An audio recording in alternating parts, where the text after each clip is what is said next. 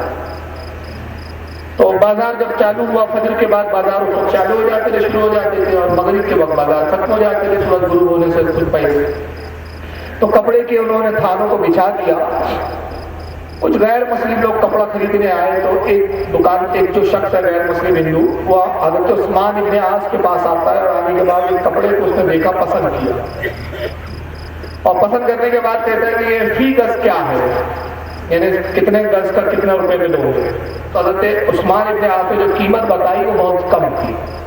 اس کو بڑا تعجب ہوا. اس نے کہا کہ تم عرب سے آئے ہو, اور جبکہ دستور ہے کہ جو تاجر باہر سے آتا ہے تو وہ اپنے آنے جانے کے اخراجات بھی جوڑتا ہے, وہ جو مال بیچتا ہے وہ بظاہر مہنگا ہوتا ہے, اور جو باہر کی چیز ہوتی ہے وہ فطری طور پر مہنگی ہوتی ہے, اس لیے کہ وہ چیز یہاں ملتی نہیں ہے. مگر تم نے کپڑے کی جو قیمت بتائی وہ بہت کم ہے, جبکہ ہندوستان میں اس سے معمولی درجے کا کپڑا اس سے مہنگا ملتا ہے. تو تم نے کپڑے کی قیمت اتنی کم کیوں بتائی, کیا تمہیں تجارت نہیں آتی؟ حضرت عثمان ابن عاص نے کہا کہ نہیں, الحمدللہ میں تجارت خوب اچھی طرح سے جانتا ہوں. میں نے قیمت اس لیے بتائی کہ شاید تم اس کپڑے کو غور سے نہیں دیکھا. میں تجھے بتاتا ہوں, دیکھ اس کے یہاں تانا اور بانے میں نقص ہے, نقص ہے. یہ کپڑے کے یہاں پر جو ہے, یہاں پر نقص آ گیا. نقص سمجھتا ہوں, ابھی عیب آ گیا, اس میں عیب ہے. اس عیب کی بنیاد پر میں نے اس کی قیمت کم کر دی ہے. اب وہ عیب ایسا تھا جو بظاہر نظر نہیں آتا تھا, یعنی جب توجہ دلائے تبھی سمجھ میں آیا, وہ بھی معمولی عیب تھا. تو وہ ہندو جو گراہک تھا, خریدار تھا, بڑا تعجب میں پڑ گیا. سوچنے لگا یہ کون سے تاجر ہے بھائی, آج تک تو ہندوستان میں یہی دیکھتے آ رہے ہیں ہم لوگ کہ کوئی تاجر اگر اپنا مال بیچتا ہے تو عیب کو چھپاتا ہے, عیب ہو بھی تو ظاہر نہیں کرتا. یہ کون لوگ ہیں جن کو عیب دکھا رہے ہیں؟ یہ بڑا متاثر ہوا. بہرحال اس نے کچھ کپڑا خریدا اور پھر اپنے بستی میں گیا, لوگوں سے کہا کہ لوگوں, عرب کا ایک تاجر آیا ہے, بڑا کم قیمت میں مال بیچ رہا ہے, آؤ اس سے مال خریدو.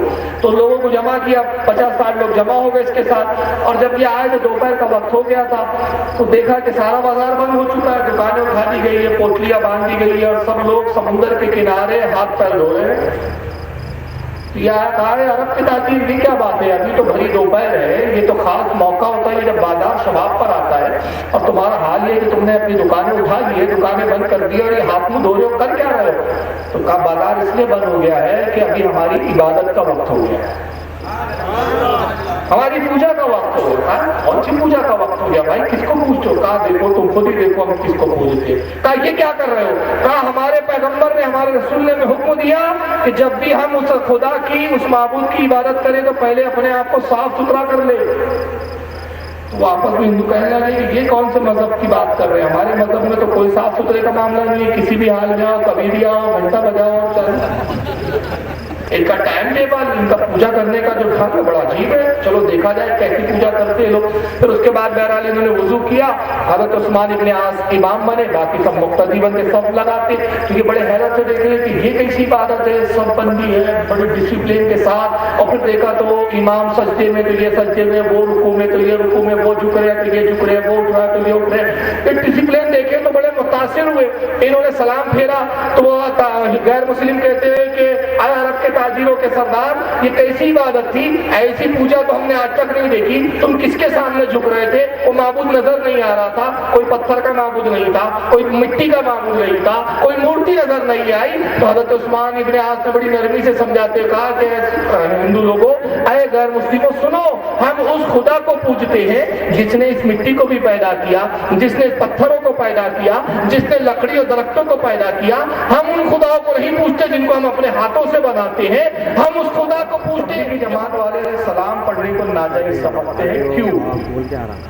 اب یہ تو انہیں سے پوچھو کہ سلام پڑھنا کیوں ناجائز ہے, اب انہیں سے پوچھے بھائی.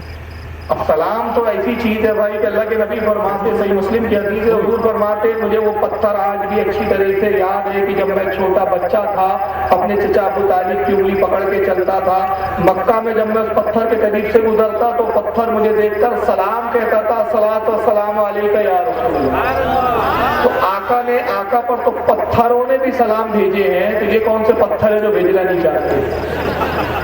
یہ کون سے سخت دل ہے بھائی؟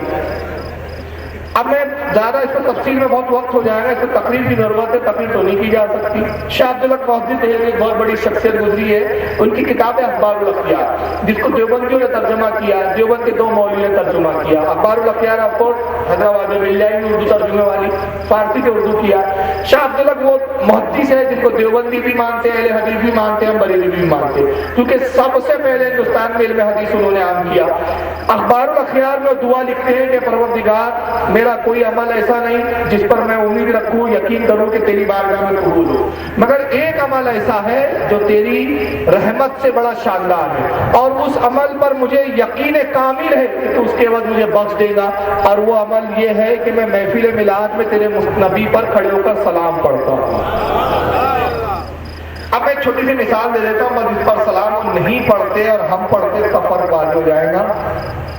حضرت کا نام بتا دیں، آپ کا نام آپ اس میں عبد الحمید رحمانی صاحب تشریف فرمائے، ماشاءاللہ مولانا عبد الرحیم رحمانی صاحب۔ حضرت مولانا رحمانی صاحب یہیں پر ہی رہتے ہیں، نہیں رہتے ہیں حیدرآباد میں رہتے ہیں، حضرت حیدرآباد میں رہتے ہیں، میں ناگپور میں رہتا ہوں۔ میں حیدرآباد آیا، حضرت کی مجھ پر نظر پڑی، میری نظر حضرت پہ پڑی، لیکن حضرت نے نہ مجھے سلام کیا نہ میں نے حضرت کو سلام کیا، دونوں نے ایک دوسرے کو سلام نہیں کیا۔ تو کچھ لوگوں نے مجھ سے پوچھا کہ فاروق صاحب آپ باہر سے آئے ہیں، اتنے بڑے مولانا حیدرآباد کے آپ کو ملے، آپ نے سلام نہیں کیا؟ تو میں نے جواب میں کہا بھائی میں نے سلام اس لیے نہیں کیا کہ میری ان سے جمتی نہیں، اس لیے میں نے سلام نہیں کیا کہ میری جمتی نہیں ان سے۔ پھر ان سے پوچھا رحمانی صاحب آپ نے فاروق صاحب کو سلام کیوں نہیں کیا؟ کہا میری بھی ان سے جمتی نہیں۔ تو جب سلام نہ ہو تو سمجھ میں کیا آ جاتا ہے کہ جمتی، اور سلام ہو تو جمتی، تو ان کی جمتی نہیں، نہ سلام جاتا ہے نہ آتا ہے۔ سنیوں کی جمتی ہے رسول سے، تو سلام جاتا بھی ہے سلام آتا ہے، معمولی سی بات ہے، سمجھ لیجیے۔ تو ان کی جمتی نہیں ہے بیچاروں کی، ہماری اچھی جمتی ہے۔ رفعین نماز میں کرنا کہاں تک درست ہے؟ کرنے والے صحیح کہتے ہیں یا نہ کرنے والے؟ یہ ان کے سوال کا مفہوم ہے۔ رفعین نہ کرنا ہی سنت ہے، پہلے سرکار نے کیا، بعد میں اس کو ترک کر دیا۔ اس ترک کے تعلق سے صحیح مسلم کی حدیث ہے جو حضرت جابر بن سمورہ رضی اللہ تعالیٰ سے روایت ہے۔ حضرت جابر بن سمورہ کہتے ہیں کہ ہم صحابہ کرام نماز پڑھ رہے تھے اور رکوع میں جانے سے پہلے رکوع سے اٹھتے وقت ہم اپنے ہاتھوں کو اٹھاتے، رفعین کر رہے تھے۔ آقا نے کہا کہ کیا بات ہے، میں تمہیں دیکھتا ہوں جیسے سرکش گھوڑے اپنی دموں کو ہلاتے ویسے تم نماز میں اپنے ہاتھوں کو ہلاتے ہو۔ اسکون فی الصلاۃ، نماز میں سکون اختیار کرو۔ اس حدیث کے تعلق سے علماء فرماتے ہیں کہ یہ حدیث وہ ہے جو رفعین کو منسوخ کرتی ہے، اس سے رفعین کا منسوخ ہونا ثابت ہوتا ہے۔ اس پر غیر مقلدین کچھ اعتراض کرتے ہیں، تو پہلا اعتراض تو وہ یہ کرتے ہیں کہ صاحب یہ رفعین جو منسوخ کا حکم آیا یہ رکوع والی نہیں ہے، بلکہ صحابہ اکرام سلام پھیرتے تھے پہلے بھی ہاتھ اس طرح اٹھاتے تھے پھر سلام پھیرتے تھے، تو یہ والی رفعین منسوخ کرنے کا حکم ہے۔ ہاں جواب دے دیتے اس کا، جی۔ تو یہ علماء فرماتے، وہ اعتراض کرتے ہیں کہ معاملہ یہ ہے کہ رفعین جو سلام پھیرتے اٹھنے سے پہلے صحابہ ہاتھ اٹھاتے تھے اس کو منسوخ کرتی ہے۔ تو اس کا جواب ہمارے علماء اہل سنت کی طرف سے یہ دیا گیا کہ نہیں صاحب، اس لیے کہ حدیث میں وہ لفظ صاف واضح ہے کہ نماز میں سکون اختیار کرو، سلام پھیرنے کے بعد تو نماز ہی ختم ہو جاتی ہے، تو اس کا مطلب یہ رفعین جو ہے یہ رکوع والی ہے، ایک چیز۔ اور دوسری یہ کہ صحیح بخاری کے اندر سجدے میں جاتے وقت بھی رفعین کا حکم ہے، اٹھتے وقت بھی۔ یہ غیر مقلد یہ رفعین نہیں کرتے، تو ان سے پوچھئے کہ یہ رفعین منسوخ کرنے کے لیے آپ کے پاس کون سی حدیث ہے، اس کا جواب لا دیجیے۔ اور دوسرا پھر ایک سوال ہماری طرف سے یہ بھی ہے، اس کا بھی جواب لا دے غیر مقلدین کہ اگر وہ کہتے ہیں کہ نہیں رفعین کرنا ہی رسول اللہ سے ثابت ہے، تو حضور کی آخری نماز وہ دکھا دے، اس میں ثبوت بتا دے کہ رسول اللہ نے وصال سے آخری وقت تک جو آخری نماز پڑھی اس میں بھی رفعین کیا ہو، ایسا کوئی حدیث سے ثبوت دے دی۔ جبکہ ہمارے پاس اس کے مقابلے میں بڑی معتبر روایتیں ہیں، معتبر حدیثیں ہیں، جس میں عبداللہ ابن مسعود کی روایت سب سے معتبر ہے جو صحیح بخاری مسلم ہر کتاب میں ہے کہ عبداللہ ابن مسعود صحابہ سے کہتے ہیں میں تمہیں نماز پڑھ کے ویسی نہ دکھاؤں جو رسول اللہ نے پڑھی ہے، صحابہ کرام کہتے ہیں کہ انہوں نے تکبیر اولا کے وقت پہلی تکبیر میں ہاتھ اٹھایا، پھر ہاتھوں کو نہیں اٹھایا، اور فرمایا میں نے وہ نماز پڑھی جو رسول اللہ نے پڑھی، اس میں رفع دین کا ذکر کہیں بھی نہیں ہے۔ اور رفع دین حنفیوں کے نزدیک بھی منسوخ ہے، مالکیوں کے بھی نزدیک منسوخ ہے، لیکن البتہ شافعیوں کے اور حنبلیوں کے نزدیک منسوخ نہیں ہے، وہ لوگ پڑھتے ہیں۔ تو اگر کوئی اپنے امام کی تقلید کر کے پڑھے تو ہمیں اعتراض نہیں ہے، لیکن کوئی خود مجتہد ہو کر رفع دین کرے تو پھر ہمارا اس پر اعتراض ہوتا ہے۔ وجہ یہ ہے کہ اگر مجتہد کے قول پر عمل کرے تو مجتہد سے خطا بھی ہو جائے تو ایک نیکی ملتی ہے، اور اگر خود اجتہاد کرے مجتہد نہ ہو کر، اس کے بارے میں حدیث میں ہے کہ اگر کوئی جاہل کسی مسئلے سے استنباط کرے کسی حدیث سے یا قرآن سے، اگر وہ صحیح نہیں ہو تب بھی وہ گناہ گار ہو، اس لیے اس نے اٹکلیں لگائی۔ بہرحال یہ بڑا تفصیلی مضمون ہے، اس پر بہت ساری کتابیں اب منظر عام پر آ چکی ہے اور رفع دین کے تعلق سے تو مطالعہ کریں۔ بہرحال ایک سوال آیا ہے کہ 40 دن 4 ماہ کا ثبوت قرآن سے نہیں تو 40واں 10واں کا ثبوت قرآن سے کہاں ہے؟ تو بھائی ہم نے کب دعویٰ کیا کہ 20واں 40واں قرآن میں؟ سب سے پہلے آپ دعویٰ سنیے۔ کمال تو یہ ہے ان دیوبندیوں کا پرابلم یہ ہے کہ سنیوں کا دعویٰ نہیں سمجھتے اور یہ اعتراض کرنے بیٹھ جاتے ہیں۔ ہمارا دعویٰ صرف اتنا ہے کہ 40واں 20واں اس کا قرآن میں ثبوت نہیں ہے، ایصال ثواب، نفس ایصال ثواب کا ثبوت ہے، اور ہمارے علماء نے حکمتاً اس کے نام دے دیے کہ 10واں یعنی 10 مرنے کے بعد 10 تاریخ کو 10ویں دن فاتحہ ہو، 20واں یعنی 20ویں دن فاتحہ ہو، 40واں یعنی 40ویں دن ہو۔ اور اس کی وجہ یہ ہے کہ بعض ضعیف حدیثوں میں ہم اقرار کر رہے ہیں کہ وہ حدیث بھی ضعیف ہے، لیکن فضائل میں حدیث ضعیف قبول کر لی جاتی ہے۔ بعض ضعیف حدیثوں میں یہ آیا کہ 40 دن تک مرنے کے بعد روح گھر پر آتی ہے، اور گھر پر آ کے دروازوں پہ کھڑے ہو کے کہتی ہے کہ اے گھر والوں، تم ہمارے مکان میں رہتے ہو، ہماری دولت سے فائدہ اٹھاتے ہو، ہمارا دیا ہوا اناج کھاتے پیتے ہو، ہماری دولت سے جو لطف اندوز ہوتے ہو، آج ہم اس جگہ پہنچ گئے جہاں عمل کے سوا کوئی چیز کام آنے والی نہیں، ہمارے لیے سال ثواب کرو، عمل پہنچاؤ، عمل کرو۔ تو ہمارے علماء نے حکمت جانی کہ لوگ بھول نہ جائے تو 10واں 20واں 40واں رکھ دیا تاکہ ان دنوں کو یاد رکھتے ہوئے 40 دن تک کم از کم کچھ نہ کچھ اظہار ثواب ہوتا ہے۔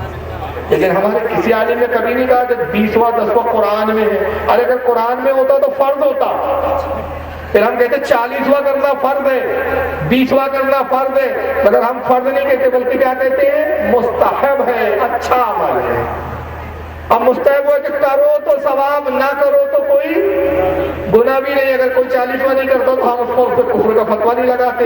مگر آپ لوگ جو 40 دن کے چلے جاتے ہیں تو ان کے بارے میں تو آپ کی کتابوں میں یہاں تک لکھا ہے معاذ اللہ کہ 4 چلے جو کاٹ لے وہ اللہ کا ولی بن جاتا ہے۔ تو یہ کس کتاب میں ہے بھائی؟ مولوی الیاس کاندھیلوی جنہوں نے تبلیغی جماعت بنائی، ان کی کتاب ہے مکاتب الیاس، مکاتب مولانا محمد الیاس، اس میں لکھتے ہیں کہ جماعت میں نکلو، جماعت میں نکلو، اللہ تم سے وہ کام لے رہا ہے جو نبیوں سے نہیں لیا۔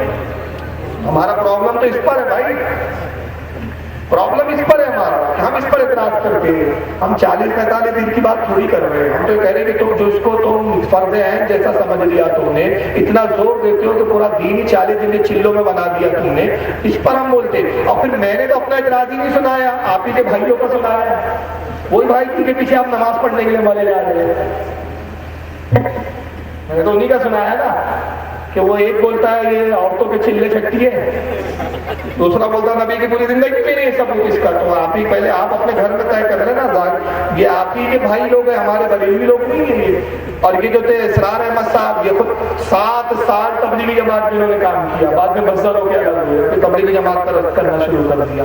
ہمارے نزدیک 40واں 20واں 10واں جس سے مستحب عمل ہے، فرض واجب کے درجے میں نہیں ہے، اس لیے ہم اس کے مکلف ہی نہیں ہے۔ جو سوال پوچھا کہ قرآن سے ثبوت دو، نفس فاتحہ حدیث سے ثابت ہے، نفس فاتحہ، اور فاتحہ کسی بھی دین ہو، صرف اس کو نام دے دیے گئے تاکہ اس نام سے سمجھ میں آ جائے کہ بھائی کون کس قسم کے اصالے ثواب کی بات ہوگی، ورنہ اس کا کوئی معاملہ نہیں ہے۔ واللہ عالم ثم رسول۔ اللہ تعالیٰ نے نمازوں کی رکعتوں کو اس طرح تقسیم کیوں کیا کہ فجر میں 4 رکعت، ظہر میں 17 رکعت؟ اللہ نے نہیں کیا بھائی، یہ قرآن میں اس کا کہیں بھی ثبوت نہیں ہے کہ رکعتیں بیان کی گئی ہو۔ صرف اللہ نے نمازوں کے بارے میں فرمایا کہ نماز فرض ہے، نماز پڑھو، 5 نمازوں کا ذکر کیا، رکعتیں رسول نے پڑھی ہے، جبریل نے حضور کو بتایا اللہ کے حکم سے، قرآن میں اس کا ذکر نہیں۔ اور اللہ کے نبی نے فرمایا صلو کما رأیتم یصلی، نماز ایسی پڑھو جیسے مجھے پڑھتا ہوا دیکھتے ہو۔ حضور نے 4 پڑھی تو 4 ہو گئی، 5 پڑھی 5، 3 پڑھی 3 ہو گئی، 2 پڑھی 2 پڑھی تو 2 ہو گئی۔ اگر سرکار 5 پڑھتے تو 5 ہو جاتا، 6 پڑھتے تو 6 ہو جاتی۔ رسول نے فرمایا جیسے مجھے پڑھتے ہو دیکھتے ہو دیکھو۔ تو اللہ نے حکم دیا لیکن قرآن میں اس کا حکم نہیں ہے۔ اب سرکار نے جو عمل کیا وہی عبادت ہے، وہی طریقہ جو ہے ہم پر لاگو ہو جاتا ہے، کیونکہ اللہ تعالیٰ قرآن میں فرماتا ہے اطاعت کرو رسول کی، اطاعت کرو اللہ کی، اطاعت کرو رسول کی۔ اللہ عالم سے رسول یہ کیا لکھا ہے؟ تبلیغ والے سلام نہیں پڑھتے، اس کا جواب دے دیا۔ اور روضہ رسول مدینہ منورہ کے سامنے صلاۃ السلام پڑھنے سے کیوں روکا گیا؟ اچھا ابھی جو ہوا معاملہ کیوں روکا گیا اس تعلق سے تو میری اپنی بھی رائے یہ ہے کہ وہاں نہیں پڑھنا چاہیے اتنے زور سے۔ بھائی میں اپنا موقع بتا رہا ہوں، ہو سکتا ہے کچھ لوگ میرے اس موقف سے مطمئن نہ ہو، لیکن میں اپنا موقع رکھ دیتا ہوں، باقی پھر آپ کو اختیار ہے، چاہے میرا موقع مانے چاہے نہ مانے۔ گزشتہ سال بھی کچھ لوگوں نے مدینہ منورہ میں روضے رسول پر زور سے سلام پڑھا، اس کی ویڈیو آئے اور لوگوں نے بڑے فخر سے ویڈیو مجھے دیا بھی اور بھیجا بھی گیا کہ صاحب دیکھو سارے سنی مل کر سلام پڑھ رہے۔ تو اسی وقت بمبئی کے جلسے میں مجھ سے سوال ہوا تھا کہ یہ سلام جو پڑھا گیا ہے کیسا ہے، کہاں تک درست ہے؟ تو میں نے اس وقت واضح کیا تھا اور جو علماء بیٹھے تھے اسٹیج پر انہوں نے میری تائید کی تھی اس وقت۔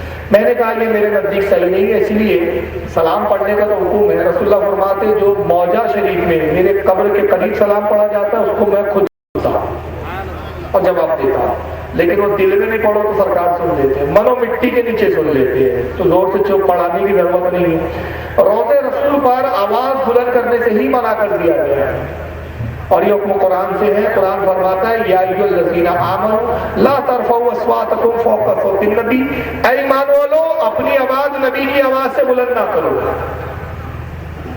نبی کی آواز سے اپنی آواز کو بلند نہ کرو۔ ولا تجہروا لہ بالقول کجہر بعضکم لبعض، اور نبی کو ایسے مخاطب نہ کرو، ایسے نہ پکارو جیسے آپس میں ایک دوسرے کو پکارتے ہو۔ ان تحبط اعمالکم وانتم لا تشعرون، کہیں ایسا نہ ہو کہ تمہارے سارے اعمال عقارت ہو جائے اور تمہیں شعور بھی نہ ہو۔ قرآن نے منع کیا۔ امام مالک رضی اللہ تعالیٰ عنہ روضہ رسول پر کھڑے ہوئے ہیں، منصور اس وقت کا بادشاہ ہوا آتا ہے، کہتا ہے کہ مالک، امام مالک بتائیے، اس کو امام قاضی عیاض نے کتاب الشفا میں لکھا ہے اس بات کو جو میں بیان کر رہا ہوں، اور ابن تیمیہ نے بھی اس کو الوسیلہ میں لکھا ہے اپنی کتاب الوسیلہ۔ امام مالک سے پوچھتا ہے وہ منصور کے حضور بتائیے میں جب دعا کروں تو روضہ رسول کی طرف رخ کروں کہ کعبے کی طرف کروں؟ تو امام مالک نے کہا کہ تو روضہ رسول کی طرف دعا کر، اس روضے سے اس ذات سے اپنی چہرے کو کیوں کھولتا ہے جو تیرے باپ آدم کا بھی وسیلہ ہے؟ سبحان اللہ۔ پھر منصور نے ایک اور مسئلہ پوچھا تو حضرت امام مالک نے جواب دیا۔ تو امام قاضی عیاض کہتے کہ منصور نے اس مسئلے سے اتفاق نہیں کیا تو اس نے زور سے چلانا شروع کیا۔ تو امام مالک نے اس کو ڈانٹا، کہا کہ بدبخت خاموش ہو جاؤ، اور اس بارگاہ میں آواز بلند کرتا ہے کہ جس کے بارے میں قرآن میں آیا کہ نبی کی آواز سے اپنی آواز کو بلند نہ کرو ورنہ ایمان حقارت ہو جائے۔ تو بارگاہ رسالت کا ادب یہ ہے کہ وہاں آواز بھی بلند نہ کی جائے۔ اعلیٰ حضرت نے یہ فرمایا حرم کی زمین اور قدم رکھ کے چلنا، ارے سر کا موقع ہے ہو جانے والا، یہ وہ نازل بارگاہ ہے۔ ڈاکٹر اقبال کہتا ہے کہ ادب گاہ زیر آسماں از عرش نازک تر، نفس گم کردہ جنید و بایزید کی جا۔ یہ وہ بارگاہ ہے کہ جہاں جنید بغدادی اور بایزید بستامی جیسے لوگوں کے ہوش اڑ جاتے ہیں ادب کے معنی، وہ ادب کی بارگاہ ہے۔ تو یہ میرے حساب سے درست نہیں ہے کہ ہجوم کر کے آپ پڑھ رہے ہیں اور ایک شور و گل ہو رہا ہے، اس سے رسول اللہ کو اذیت ہوتی ہے، اس سے پرہیزی کرنا چاہیے۔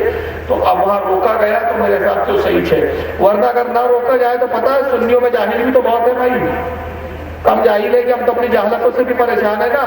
وہ تو اچھا ہوا کہ وہ روکتے ہیں، اللہ کی حکمت ہے کہ ظالموں کو رکھا ہے۔ اگر سنیوں کی حکومت ہو چھوٹو تو قوالیوں کے پٹارے لے کے بیٹھ جائے اور وہیں شروع ہو جائے، ایک جھلک دکھلا جائے، ایک بار آ جائے، کوئی گارنٹی نہیں ہے۔ تو وہ بارگاہ بڑی نازک ہے، یہ نہیں کرنا چاہیے، بہت ادب کی ضرورت ہے وہاں پر۔ وہ ایسی بارگاہ ہے جہاں 70,000 فرشتے صبح آتے ہیں، 70,000 فرشتے شام میں آتے ہیں۔ اور بڑے بڑے اولیاء جب گئے ہیں نا وہاں پر روضہ رسول پر تو ان کے ہوش اڑ گئے ہیں ادب کے معنی۔ تو ایسی جگہ یہ بچنا چاہیے، اللہ تعالیٰ توفیق عطا فرمائے۔ دیوبندی کے پیچھے اٹھک بیٹھک والی نماز پڑھ سکتے ہیں یعنی کائے کے لیے یوگا کرنے والے محلے والوں کے فتنے سے بچنے کے لیے دیکھیے کوئی دنیا کا قانون آپ پر یہ نہیں بولتا ہے کہ آپ کو کسی کے پیچھے نماز پڑھنی ہی پڑے گی، اس میں آپ اپنی مرضی کے مالک ہیں۔ اگر کوئی فورس کرتا ہے کہ آپ کیا ہمارے محلے میں رہتے تو ہماری مسجد میں آ کے پڑھنا پڑے گا، تو آپ پولیس میں کمپلین ڈالیے اس کے خلاف، تو وہ الٹا اس کے لینے کے دینے پڑ جائے گا۔ کیونکہ ہندوستان کا جو قانون ہے وہ یہ ہے کہ ہر آدمی کو اپنے مذہبی امور کو اپنے آزاد طور پر انجام دینے کا اختیار ہے۔ یاد رکھیے کوئی کسی پہ جبر نہیں کر سکتا۔ اگر میں ہندوؤں کی بستی میں رہتا ہوں تو ہندو لوگ مجھ سے یہ نہیں کہیں گے فاروق صاحب گنپتی کی پوجا کرنا پڑے گا۔ ہم تو آر ایس ایس کے گڑھ میں رہتے ہیں، ہمارے میں آر ایس ایس کا ہیڈ کوارٹر میرے گھر سے کتنی دور ہے؟ صرف 2.5 کلومیٹر کی دوری۔ مگر آج تک کسی ہندو نے ہم سے نہیں کہا فاروق رضوی صاحب گنپتی بیٹھے آؤ پوجا کرنا پڑے گا۔ ہم نے تو اس کے خلاف بھی آوازیں اٹھائی نا ہمارے مسلمانوں نے، کہ بیچ میں بھی جو آر ایس ایس نے نعرہ دیا تھا ہندوستان میں رہنا ہے تو وندے ماترم کہنا پڑے گا، ہم نے کہا ہم نہیں کہیں گے۔ آزادی ہے، کانسٹیٹیوشن ہمیں اجازت دیتا ہے، آپ کون ہوتے جبر کرنے والے؟ تو ہماری مرضی کہ ہم کس کے پیچھے پڑے نہ پڑے، ہمیں جہاں اطمینان ہوگا جہاں میں لگے گا ہماری نماز ہوتی وہاں پڑھیں گے، چور چکوں کے پیچھے تھوڑی پڑی جائے۔ تو کوئی قانون آپ کو نہیں بولتا، اور اگر کوئی پڑوسی اور یہ جیسے لکھا ہے کہ محلے کے فتنے، تو اگر کوئی فتنہ برپا کرتا ہے کہ تم کیوں نہیں آتے ہو، کیوں نہیں پڑھتے ہو، سیدھا اس کے نام سے کمپلین ڈالو کہ بھیا میری مرضی میں پڑھوں۔ تو ضرورت ہی نہیں ہے کہ پیچھے اٹھک بیٹھک یوگا کرنے کی، اس سے بہتر ہے صبح فجر کے بعد اپنے گھر میں فجر پڑھیے، بعد میں رام دیو بابا کا وہ دیکھ کر خود ہی یوگا کر لیجیے، وہ زیادہ بہتر ہے۔ واللہ اعلم ثم رسول اللہ۔ چلیے صلاۃ والسلام علیہ وسلم۔ السلام علیکم ورحمۃ اللہ وبرکاتہ۔ میں تمام منتظمین کی جانب سے حضرت محمد فاروق خان رضوی صاحب ناگپور مدرسہ ضلع کا اور تمام مشائخین کرام اور تمام علماء کرام کا اور تمام سامعین کا دل کی گہرائیوں سے شکریہ ادا کرتا ہوں اور دعا کرتا ہوں کہ اللہ تعالیٰ ہماری اس مجلس کو سجانے اور تمام اس حضرات کے یہاں آنے کو اپنی بارگاہ میں قبول فرمائے، اور اس کے طفیل ہماری اور ہمارے والدین کی مغفرت۔ وعلی محمد صلی اللہ علیہ وسلم۔